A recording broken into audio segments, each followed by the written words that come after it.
Our next, pag ilan na ba ito BFF? I do not count. Let's continue. Kasi parang ang taas-taas ng video. I don't think so. Parang hihigitan pa natin yung mga yung mga show sa ABS-CBN. Part 1, part 2 to ito BFF. So I guess part 1, part 2 na lang tayo, no? So I guess this would be, pero i-shoot na lang natin lahat para isang bagsakan na lang ito.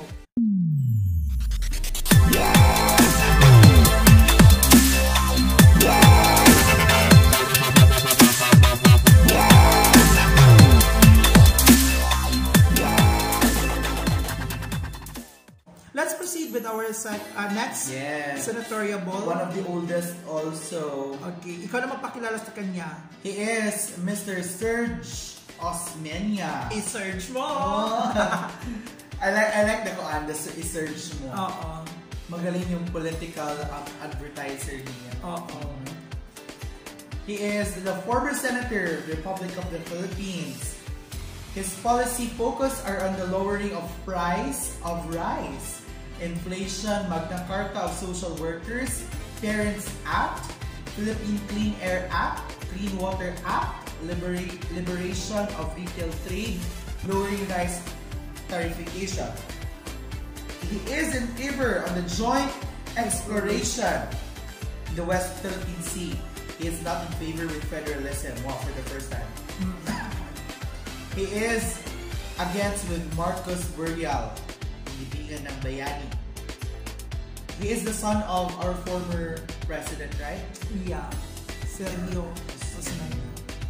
He is also pro-strengthening on the agriculture, which is really vital now in the Philippines.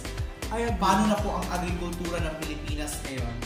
I remember, sila yung nag-feed. They are the professionals who are feeding professionals. True. So, lowering the criminal liability is in favor, but he is not in favor with Bangsamoro Organic Law, death penalty, and extrajudicial. Before that, BFF, no, one of the contents also sa next video ko is discussing about the BAL. I am very hesitant to discuss this because this is very sensitive. But then it's very important also that coming from us, political science graduates, we are the very first person talaga na mag-discuss nito since this is our field.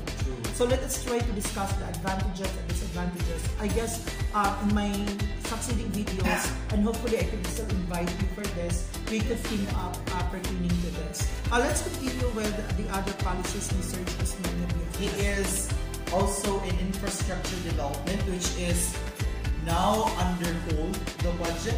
As we could see, is under hold the budget of the president signed it. The trade law, the land use act, and China as telco farm player, another telco player here in the Philippines. He is against the divorce. Yes, against China. Well, for me, knowing that he has a track record in the Senate already, and I believe also that this Serge Osmeña is marami na siyang nagawa sa country natin. Marami ng mga laws na offer niya. And I have heard also that ito pala si Serge Osmeña so is very diligent in the Senate kasi isa din siya sa mga may maraming nagawa at offer ng mga bills, propose ng mga bills, correct? So, I am considering him and he is part of my life. Considering one of his political advertisements, it was tough to search more. Like, you are telling the public to search what is your achievements. And he is indirectly saying that people should be responsible and should be initiative to really look for the facts, look for what he did or what he had done in the country, and do not just believe on the surveys. True. So parang I love it. He also, I'm into Serge Osmeña, considering his past records in the Senate. Let's proceed now to Sajid Magundadato. So, a PDP Laban member of Hugpong ng Pagbabago and the 2nd District Maguindanao Congressman, House of Representatives. So, his policy focuses on counter prejudice against Muslims. So, this is retaliation ba? and Muslim Christians rivalry. I guess there is no Christian-Muslim rivalry anymore. That's that's an old notion. Maybe before, but now people are getting educated. Muslims are mostly educated nowadays, as well as Christian, and we have not seen the problem of religion anymore. So it's, I guess, irrelevant for me. And I pro-political dynasty siya, of course, because it comes from a political clan. And bangsang moral organic law supports siya, expected. Martial law extension in Mindanao, of course, expected. Death penalty, since sa president naman siya na line up, so expected na yan ang mga policies ng president, no? Talagang i-advance niya. And then, he is for the exploration of all deposits in Mindanao. PFF, what do you say about it? It's number 44. Memorized. For me, no. I'm not voting for Magunda that. For the reason that I haven't seen the importance and I haven't seen the relevance of her policy focus for now. It's not the immediate things that the legislative must do now, considering what is happening to the people. So I guess, sir, try to put yourself first in Maguindanao and try to prove yourself since you are a congressman on the lower house. With a lot of things to do in the house. Okay, for me, based on what I have researched, Maguindanao is always part of the poorest provinces in the Philippines. And nakikita din ako sa Maguindanao, and I could really see the poverty, extreme disparity between rich and poor in Maguindanao. Yung mayayaman din, nakikita talaga mga palasyo ng bahay nila. Yung mahirap naman talaga, hirap naman din talaga. That's the main reason also why I am very doubtful also on the because given also I am giving now the first impressions sa ating mga viewers na what is really my stand on the BUL, but allow me to have my due process also to explain it further in my next video. But ito yung major reasons why I am very hesitant to really support the BUL, knowing that hindi ko nakita yung confidence ng mga Muslim leaders na nagpo-hold ng mga places sa ARM particularly because most of the poorest places in the country are always part of the ARM. I do not know the problem there, but there is one thing for sure. May mismanagement na nangyayari. Diba? Kasi kung walang mismanagement na nangyayari, bakit ang dami-dami poor? Although may mga mahihirap din naman ng mga places na hindi part ng ARMM, but really majority, if not majority, most of the places in ARMM are really poor. So, dapat isa din yan sa i-consider natin before we really approve the bill. But for me, sir, without due respect, hindi po kita i-vote as a senator because I cannot see the relevance of their policies as well as hindi ko din feel yung mga yung advertisement na nag-work ko. Walang sense. Diba, ang sabi nila, yung sabi ko, so, work. So, our next one is one of FB sensation. Yes, recently I have read in the Facebook yung comment ng President against him that he is a gay person. I don't think so that the President should say so. It's irrelevant. Yeah. What's with being gay, being the next senator? At pakilala mo na din. He is from the Liberal Party or the Ocho Derecho. He is a newbie in terms of being a senator, but I guess he's not on the different kinds of the different branches of the government.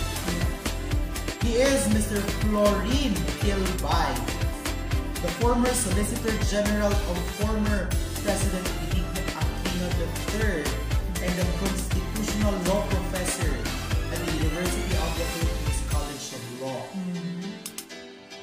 His policy focus are on Pantawid Pamilya Filipino program. The 4Ps. 4Ps, of course, that's the flagship program of our former President Aquino. The rule of law, rights to the West Philippine Sea. Priority on social services, agriculture, and industrialization. The rule of law. He is pro with it. And he is not pro on political dynasty and federalism and charter change. And he is pro on Coco levy and on the 4Ps. And he's not on the martial law extension of Mindanao. Marcos, of course, extrajudicial killing, death penalty, and joint exploration.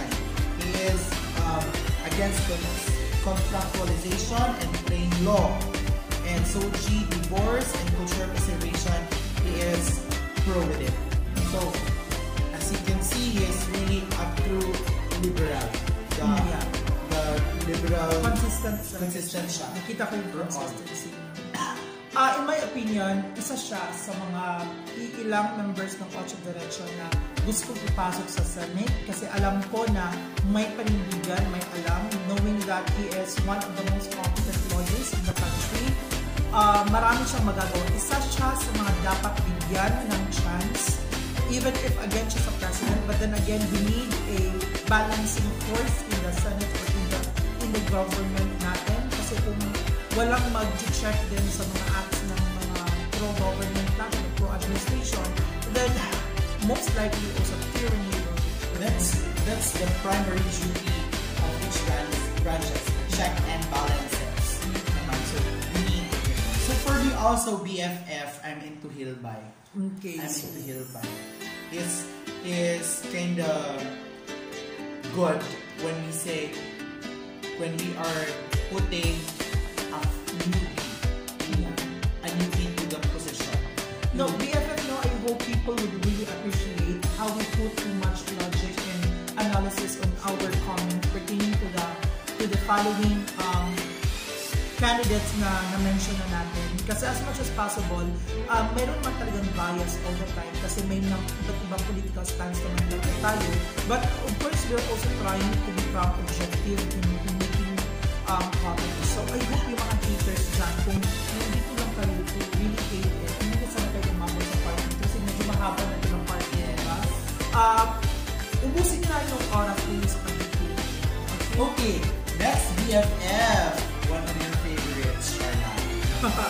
One of my favorites, of course, give me the honor to introduce him. He is the Liberal Party, one of the Ocho Derecho, and the former DILG Secretary of former President Benigno S. Aquino III. No other than the Mr. Palengke Mar Rojas. So the policy focuses of Mar Rojas are employment, affordable medicine, strengthening the economy, the freedom of information. We have also the bottom-up budgeting and against India's political dynasties and federalism. He is into cheaper medicine, access to education, the 4Ps, of course, being the legacy of the former President Aquino, and against India's death penalty, the burial of Michael Salibino ng mga bayani, war on drugs against India, and of course, the lowering of the minority, the criminal liability of the minors against India. And he is into employment, disaster resilience, stronger internet, trade law, and anti-discrimination bill against lang siya sa boys. Now, BFF, given na very close to you, Mar. Wow, close talaga ni Mar. Ano masasabi mo sa friendship natin na si Mar? For me, I guess Mar will be a better senator than to be a better president. So, are you saying na? Yes, for Mar. Yeah. For me, I had decided already that Mar Rojas is very immature in terms of handling political problems. Alam mo ba, recently, nagka-problema na sila ni Chris Aquino ngayon. Kasi, on the other hand, the camp of Mar Rojas is trying to blame Aquino. Why hindi siya nangyayari sa mga elections na tinakbo niya? Give BFF the 20 run as Vice President, he failed. He lost that election. And when he ran again as the president, again he lost. And they already spent too much money from the Liberal Party. Malaki na yung invest ng Liberal Party kay Marrojas.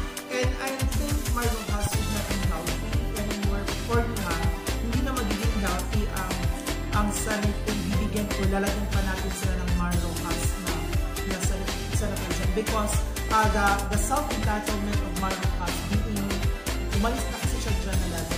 Umakyat na siya. Tapos bababa na naman siya. So, ang self-entitlement niya could be also a factor na magkakaroon ng conflict. I'm not saying na warfare siya, pero alam naman natin na dominated. Lalabas na rin na mag-dominate ng pro-admin yung Senate. True. Kaya magkakaroon ng glitch dyan. Yeah, considering also what the glitch happened sa Senate during that time. Knowing that nandoon din si di ba last time yung away ni Pelon, ni Lima, ni Trillanes, at saka itong si Bam Aquino, at saka yung babae na si Riza Hontiveros. All these people, recto pa din, nandyan pa. So all these people, medyo pa sila, medyo relax pa. Kasi, that's my opinion. I don't think so na he is qualified, he is competent, but he is not needed. For me, he is not needed in the Senate. Thank you. Now BFF, one of your favorites. Yeah. New favorites ko to siya because also new favorites. Parang sinasabi na talaga natin na new favorites. He is very, if you are a human rights activist, you really know this man. He is Chel Jokno. Chel Jokno is a human rights lawyer, the national chairman of the Free Legal Assistance Group, and the dean of De La Salle University College of Law. His policy focus are amending witness protection program, security and benefit act, strong justice system, improved prosecution service, and transparency and accountability in judiciary branch. As you can see, his primary policy focus are not focused with the executive. Diba? It is focused with the judiciary system. Yes. No? It's very peculiar, naive to a senator. It's not focused with the legislative. Of course, because of his background, being a lawyer and a dean of a college of law in the South. True. But it's very good. Then, publicizing politicians, Salin is pro with it, which is really strengthening social justice, accountability for ill-gotten wealth, and anti-political dynasty. He's against the political dynasty. He's pro with medical marijuana use, and he is against the death penalty, martial law extension, lowering of criminal liability, drug war, and the Marcos Borgal. And he is in favor with employment, transportation infrastructure, and he is against with contractualization. He is also with same-sex union and divorce. Okay, so in my opinion, we need him in the Senate because of his background in the judiciary, not because he's working there, but because of him being dean of the law school. But you know what? Isa din sa mga comment ng critics niya is that's the main reason wala pang top-notch or bar-top-notch ang Ressa because of his education. And that is very off of his part.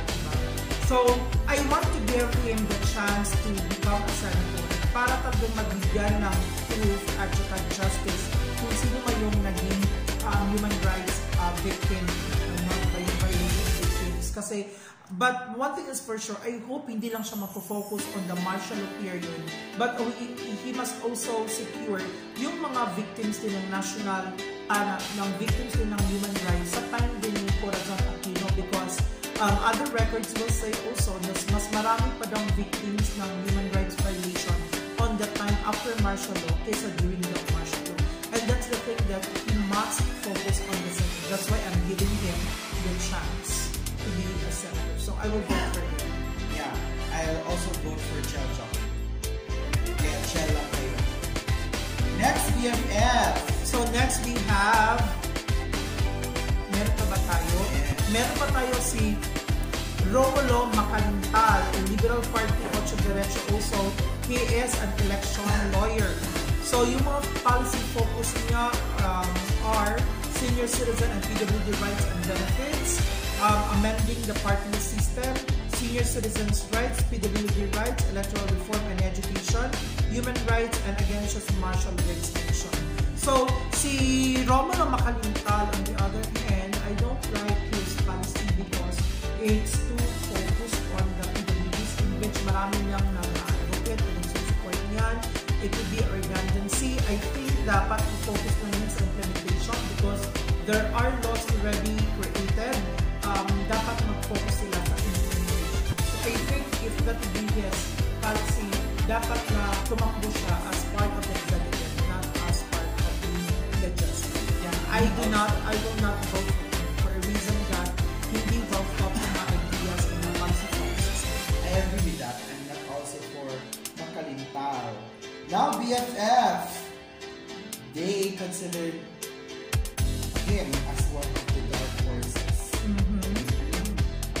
He is the former secretary of the Office of the Special Assistant to the President, Presidential Aide and Executive Assistant.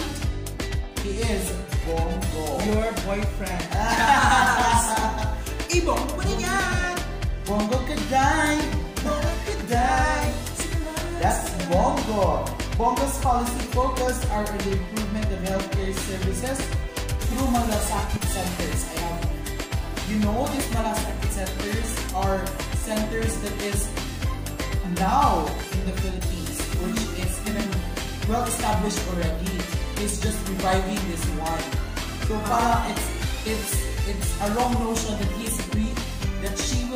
will be making a malasakit center. Well, in fact, malasakit center already existed, but not well supported before. So, pension fund for fishermen and farmers. Wow, pension. Fire prevention, cheaper housing, creation of Department of OFWs. So, he is pro, of course, he is, by the name itself, he is also supporter of our president. He is barangay leaders tenure, supporters, federalism, healthcare, asset reform, free education, and supplies. Oh, we're going to give supplies, BFF. But in fact, we cannot give supplies, we cannot give chairs and rooms. Yes, classes and classrooms. Housing, war on drugs, martial law extension, peace talks. So in fact, the president has already stopped it. The juvenile justice reform, employment and agriculture. He has no against BFF. He is still running, yes. He will not give wrong notions. Yeah, but for me, BFF, I don't think so na I would really vote. I cannot see myself voting for a very traditional politician, and I consider him a trapo kasi wala siyang respeto sa mga policies of the Omnibus Code of Direction, like paglalagay ng mga wrong places. Kasi siya yung paragong bibita natin na talagang binubuild ng president to become a senator, and I don't think so it's a very fair on the part of other senatorial candidates also. And even if marami siyang policy focuses, lahat naman kasi ito hindi pa, wala pang kahit isa na doing that first time yung tumakbo na sana relax lang siya kasi he's too aggressive to win the election. And I do not like his aggressiveness because for me, napaka-greedy ng balik. The impression is very negative.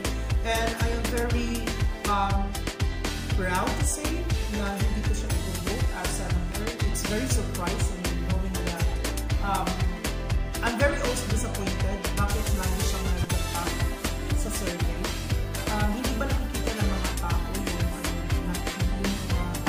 awkwardness, di ba? No, your boyfriend. Knowing the boyfriend. Knowing the boyfriend. Wow. Claim mo na talaga yun. Claim ko na talaga maging boyfriend si Bongo. So, knowing Bongo, I guess I will not be going to Bongo. You will know that one if you visit the page of 12 National Youth Parliament. You will know what he did with the parliament. Yeah, he politicized too much on many events. But in fact, that is not the right time for campaigning. Kasi sinabi ko napaka-aggressive. Yeah, super aggressive. Like, he is really eager to win. Yeah, and that's, para sa akin, ano bang kauuhaw niya? Kasi kung talagang sa kanya, makikita ng mga tao. But he wants to support the president. He can be the special assistant. Yeah, I mean, what support means, what is really the support the president needs. But in fact, the majority of the Senate is owned by the president. Yeah. So I cannot see that reason as a very convincing reason. Okay, let's proceed to Erin Paniada, the Liberal Party wants to go to the election. He is a former Quezon Congressman, House of Representative. And his policy focuses are the employment, the wages, empowerment of farmers and fisher folks, public officials accountability. This is too broad. Happy din siya sa charter change.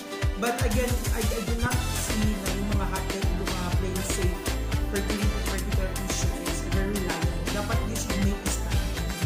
Against this is a political dynasty, which is very ironic on his part. Farmers' rights and protection, justice for slave farmers of Hacienda Nene. Oh, about Hacienda Luisita. Diba? Bakit sa Hacienda Nene lang? How about Hacienda Luisita? Marami din dyan. Marami dyan. Ikaw, Erin Tanyada, ha? He is from Ocho Derecho. Dapat hindi mo na din sinali. Ito kakagigil ka, best. Para nagalit ako nung nakita ko to. Bakit sa Hacienda Nene lang? How about Luisita? Marami din namasay dyan.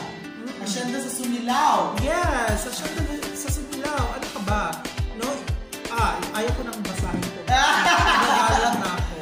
Okay, BFF. Sige, moving on. So, I will not support for him. How about you? No, also BFF. Parang, ewan ko, hindi na pinipili yung mga members na sa Liberal Party. 8 na nga lang sila. Baka maraming pera, BFF. Baka.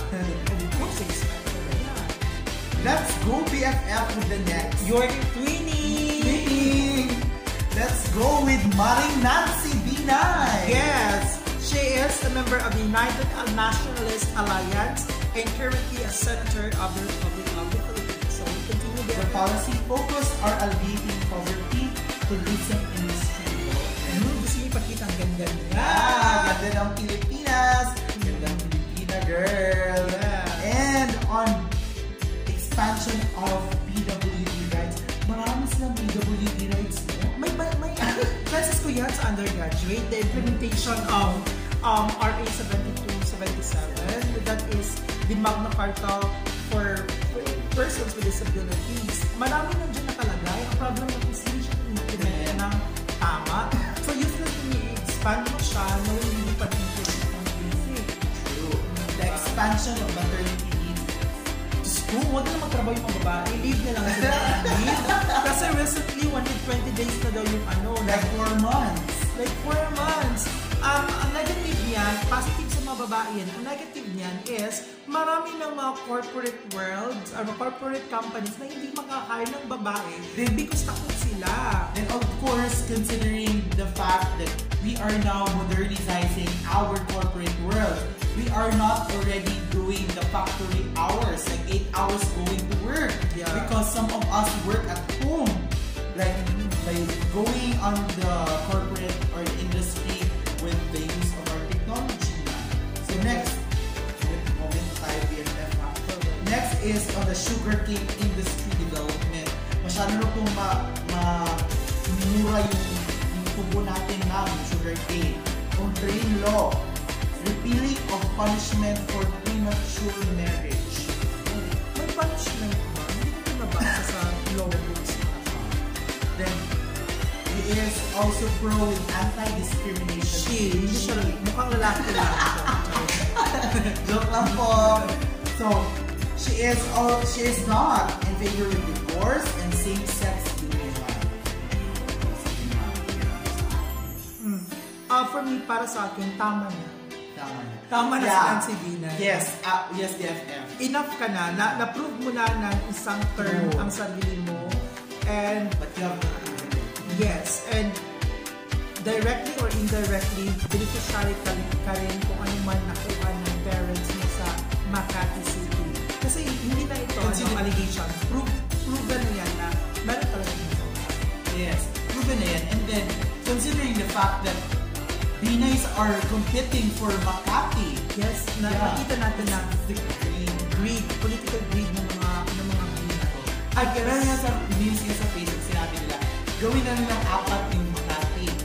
Makati del Norte, Makati del Sur, Makati Oriental, Makati Occidental. Sa inyo na yung Makati dyan.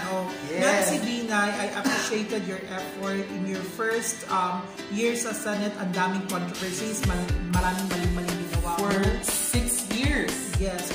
May mga tama ka naman yung ginawa. Ngunit para sa akin, may mas qualified pa at mas competent, deserving sa'yo out of the 62 candidates.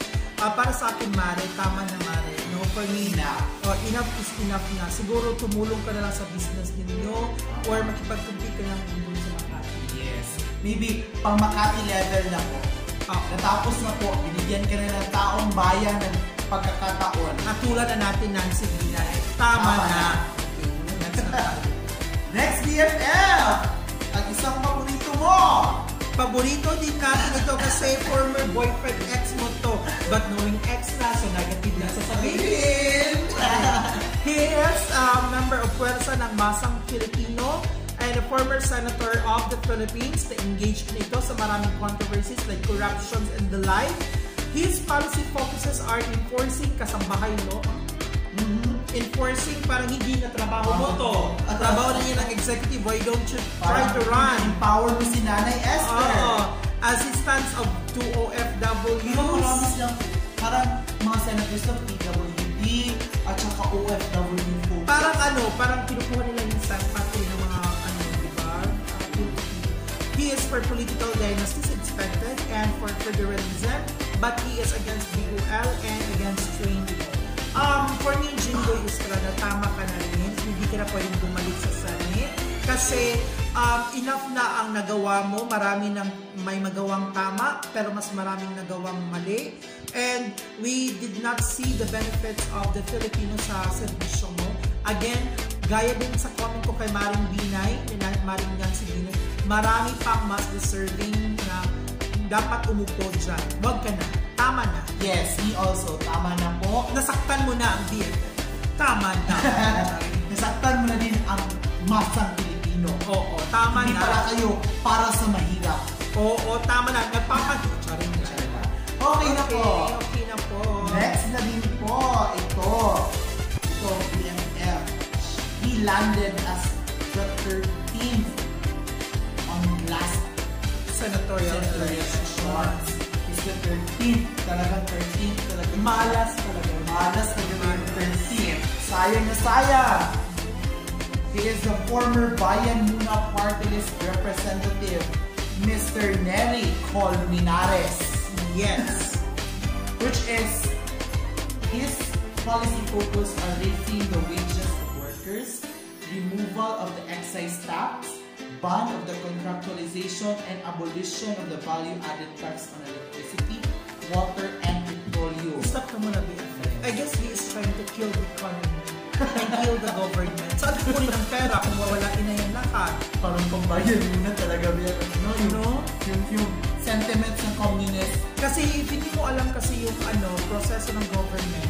Talagang agree ka lahat dyan. Pero if you try to analyze, saan ba kinukuha ng government yung budget? It's from the tax. Yeah, from the taxes. Ganito yung mga policies na ginagawa mo, you are trying to kill the government. Parang, mas maganda yung policy niya before. Yeah, kasi ngayon, di ba? Ngayon parang napakilala ng dating, di ba? Lefties dito. Without considering the repercussions of these moves. Okay, anyways, policies lang naman. He is against with political dynasties, against with federalism and charter change. He is pro with land reform, compensation for martial law victims, and he is against with death penalty, Marcos Burial, war on drugs, lowering of criminal liability, Bangsamoro organic law, a martial law extension in Mindanao, exploitation of China, and extrajudicial killings. And he is pro of higher minimum wage and industrialization. Ito pang higher minimum wage para hindi ito impossible ito as a businessman kasi yung mga employers natin sa dream. Oo, at saka yung economy natin recently we suffered for 4% inflation rate.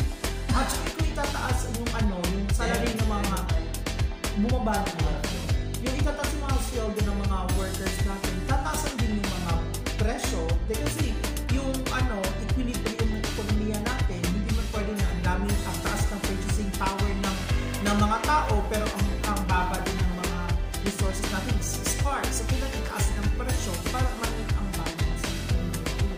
So, okay, I guess BFF, tama na ang reaction sa kanya. Mr. Enrico Cominalis, there is always a reason why they rank 13th last time. And I guess, ilalagay ko rin kita sa 13th na place sa pagka-senatorial. 13th or 14th? Anything na lang namin. Kasi it doesn't matter yun naman. Let's go, BFF! Okay, si Kumare, ito ay very close friends ko. Si Cynthia Villar from the Nationalista Party and current senator of the country. Her policy focuses are on development, especially on foreigners. Siya rin ka, madam, ha? Against ka rin sa federalism. Pro ka sa train law kasi nakikinabang yung company ninyo sa deal. Against ka sa divorce. Sa BUL, support ka, Mare. At saka sa martial extension, support ka rin. Nagpapaano ka sa mga taga-Mindanao. And of course, sa massive infrastructure development, go ka, Mare, kasi doon kayo kumikita. Aminin na, hindi man kami napalebre, di ba? At saka, against ka sa same-sex union, ayaw namin yan. At saka, against ka rin sa penalty. Mare Cynthia, you don't have to serve the public because mayaman ka na, you are the richest senator in the country. Yung husband mo is shared as the richest man in the country. I think, mag-philanthropist ka na lang, no? Focusing in your social works, enough na. You give that role na magawa ng batas sa ibang mga lawyers na candidates ka, 19 sila lahat, or iba ba kaya, di ba? And I find so ironic sa focus on development, especially in farmers, because nowadays, convert one into subdivision. Camellia! May ibang buwan mo si Camellia. Pero madam, ang verdict ko sa'yo is no. Stop na. Tama na. Like Nancy Pinay, stop na madam. Stop na madam. Best friends. Party na lang tayo, no? Hanap na lang tayo ng mga boys. Kasosyo naman tayo sa negosyo, madam. Yes. Sa Camila, baka gusto mo invest sa Camila. BFF. This is a very personal na natin, yung next na senatorial because isa siya sa nagpatibok ng puso natin. Yes. Pinaiyak niya tayo. Pakilala ko niya, no? Yes, the PDP laban, humpong ng pagbabago member and a senator of the Philippines now and president of the Laban ng Demokratikong Pilipino, no other than the very handsome and a very competent Sonny Angara. So, his policy focus is on the passage of the train law. So, in which, kasi yung train law, meron three stages yun. Diba? First pa lang, I guess, yung implement and currently, tinatry na implement yung second phase ng train law. So, ayon niya sa political dynasty, but he is into universal healthcare, quality education, student discounts, and the 13th-month pay incentive for athletes. I know that's correct initiative. Bangsamoro organic law, martial extension, and land grabbing of ancestral domains, which is very relevant here in the Pinoy. Against siya sa China and West Philippine Sea, support siya sa development ng foreign relations at trade law and anti-discrimination bill, same-sex union, but against siya sa divorce.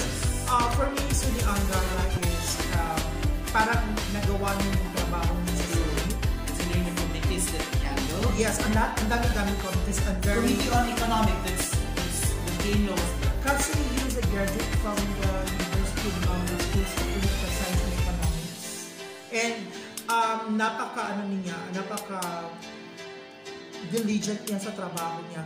Kaya isa siya sa knowing niya, Sarah Geronimo is no official artist promoter niya. Then Sarah's very keen in choosing. Yes, because of her image. Regardless of Sarah Geronimo's promotion, I really like him because malinis siya magtrabaho. At the same time, marami siyang trabaho, konti lang yung sa Yes. He is a true manifestation that he is the son of his great father. Yes. Former Senator. PFF, yung muntik na ng great search. Let's introduce ni Joe Ramiro. Close to namin isang friend natin. Si Papa Beer. Yes. So, ipakilala ko na. Yes. He is a Magdalo representative of the House of Representatives. Iti Alejano. His policy focus on relation to the Department of Maritime and Oceanic Affairs, Poverty, Criminal Justice System, and Sovereignty. So, pupush siya talaga sa mga international rights natin for territory.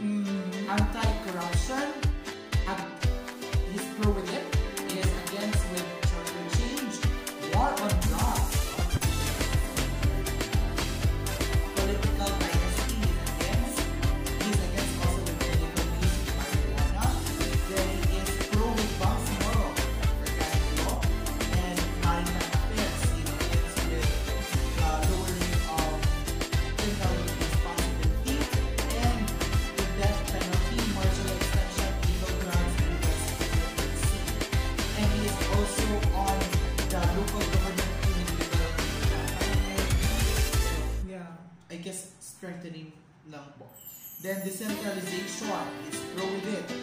And he is against with contractualization, plain law, and divorce. I knew that I had now since I was in first year college. Okay. Kaya nga pala yun. But I would like to make it happen based on what you have read here. He's not from Digital Party, but he is from Magdalo Party. So that is a correction. Before anything else, we would like also to acknowledge the research made by the Youth for Human Rights and Democracy because ito yung ginamit namin ng mga data para gamitin namin ng share sa inyo and then bigyan namin ng mga opinion. So, it's a hands up or ano ba tawag yan? Hands off on the part of the Youth for Human Rights and Democracy for really doing their best in educating our youth for political reasons. So, I guess he's the last person na i-interview natin. Pero I would like also to add up. Meron akong gusto talaga i-promote here na nakita ko talaga na napaka-potential niya and he is also a good help sa ating society. Si Dr. Willie. I guess it's about time to put also a medical doctor in the study. Kasi one of the major concerns ay dapat nabigyan namin ng is the health. And nobody could really assess the health problems of the country and health concerns except a doctor who worked for the hospital and helps us kung ano struggling at miserable yung mga hospitals natin sa Islam. Huwag natin gawin negosyo ang health. Kasi kung meron ang dapat